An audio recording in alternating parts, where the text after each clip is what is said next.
Hai sahabat Abskep dan sahabat Asbidan, jumpa lagi dengan saya Vika.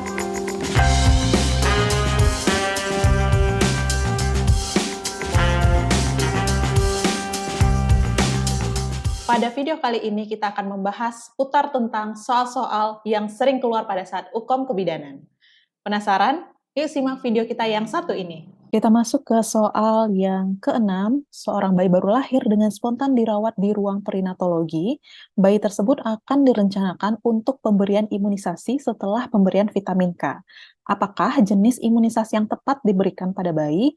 A. Hepatitis B, B. DPT, C. Polio, D. Hemophilus influenza tipe B, dan E. BCG. Nah, untuk soal kita yang satu ini, yang ditanyakan adalah imunisasi setelah pemberian dari imunisasi vitamin K ini, ya. Jadi, untuk jawaban yang tepat untuk soal kita yang nomor 6 ini adalah A. Hepatitis B, karena setelah bayi diberikan injeksi vitamin K, maka setelah itu akan diberikan, 1 jam kemudian akan diberikan pemberian injeksi hepatitis B. Kalau kita lihat opsi lain, kalau DPT ini diberikan pada usia 2, 3, dan 4, kalau polio diberikan pada usia 1 bulan, kemudian hemophilus influenza tipe B ini diberikan pada usia 2, 3, dan 4 juga. Kemudian untuk BCG ini diberikan pada usia 1 bulan. Jadi setelah pemberian vitamin K1 ini harus diberikan injeksi hepatitis B. Jadi jawaban kita adalah A. Kita masuk ke soal yang ketujuh. Seorang perempuan umur 20 tahun datang ke BPM mengeluh sudah 3 bulan tidak datang haid.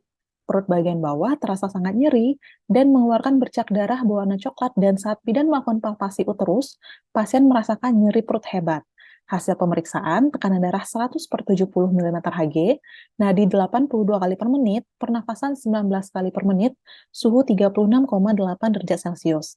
Hasil pemeriksaan, VT didapatkan belum ada pembukaan porsio dan PP test positif.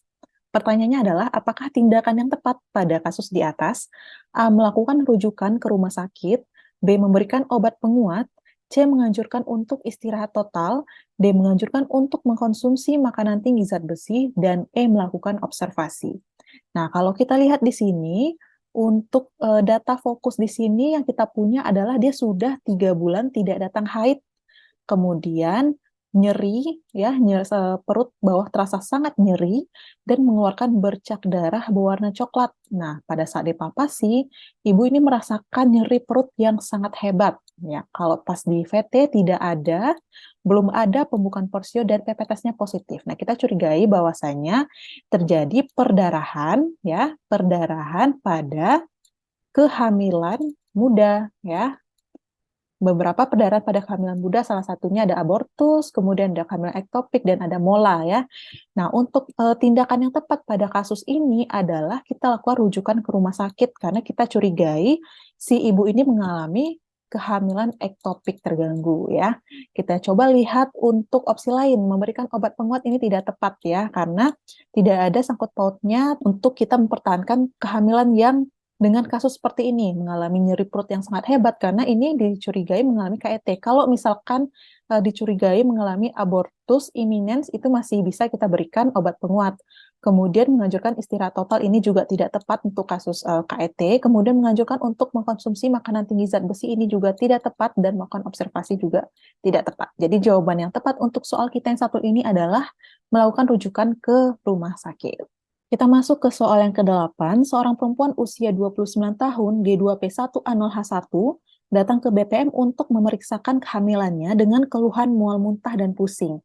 Hasil pemeriksaan, TFU 3 jari di atas pusat, teraba bagian janin puka, DJJ 140 kali per menit, tekanan darah 140/90 mm Hg, nadi 80 kali per menit, pernafasan 19 kali per menit, dan suhu 37,2 derajat Celcius. Apakah kemungkinan yang dapat dia alami oleh pasien tersebut? A. Preeklamsi, B. Kehamilan ganda, C. Abortus, D. Kehamilan ektopik, dan E. Mola hidatidosa.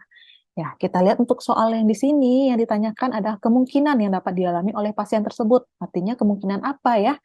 Nah, di soal ini kita sudah bisa langsung menjawab dari tekanan darah yang nampak, ya.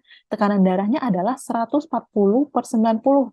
Nah, untuk tekanan darah ini sudah mengindikasikan adanya preeklamsia. Jadi kita tahu bahwa untuk soal ini, kemungkinan yang paling tepat itu adalah preeklamsia. Jawabannya adalah A.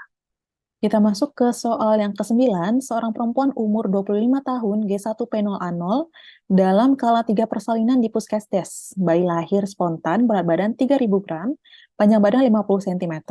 Setelah pemotongan tali pusat, bayi diletakkan tengkurap di atas perut ibunya. Maka terjadinya kontak pertama antara ibu dan bayinya. Saat ini plasenta belum lahir, TTV dalam batas normal.